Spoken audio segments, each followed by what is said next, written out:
Hi hello friends, Bigg Boss season 9 లో nomination process ఎలా ఉండబోతుంది అనేది చూద్దాం. అలానే ఏం జరగబోతుందో కూడా ఈ వీడియోలో అయితే చూసేద్దాం. బాల్ టాస్క్ ఒకటి పెట్టారనమాట. ఇక ఈ బాల్ టాస్క్ లో ఏంటంటే ఫస్ట్ బాల్ అనేది ఎవరికైతే చేతిలోకి వస్తుందో వాళ్ళు వేరే వాళ్ళకి నామినేషన్ అనేది ఇచ్చే ఛాన్సెస్ ఉన్నాయి అనమాట. ఇది నామినేషన్ ప్రాసెస్ అనమాట.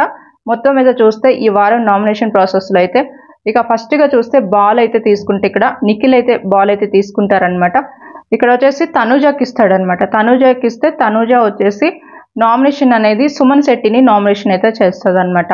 ఇలా తనైతే ఒక నామినేషన్ అనేది సుమన్ అయితే నామినేషన్ చేస్తుంది.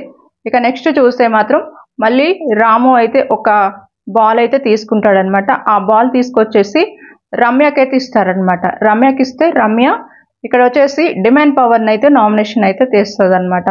ఇక్కడ తను చెప్తుంది ఒకటి ఏంటంటే, నువ్వు టాస్క్లు బాగా ఆడుతున్నావు కానీ నీకు బుర్ర లేదు అని అయితే చెప్తుంది అనమాట. ఇక రమ్య అయితే డిమాండ్ పవర్ని అయితే నామినేషన్ అయితే చేస్తుంది అనమాట. నిఖిల్ కూడా చూస్తే మాత్రం ఇక రీతు చౌదరిని నామినేషన్ చేసినట్టు తెలుస్తుంది. భరణి గారిని కూడా నామినేషన్ చేసినట్టు తెలుస్తుంది అనమాట. నేను దీనికంటే ముందు ఒక వీడియో పెట్టాను, ఆ వీడియోలో చెప్పడం జరిగిందనమాట.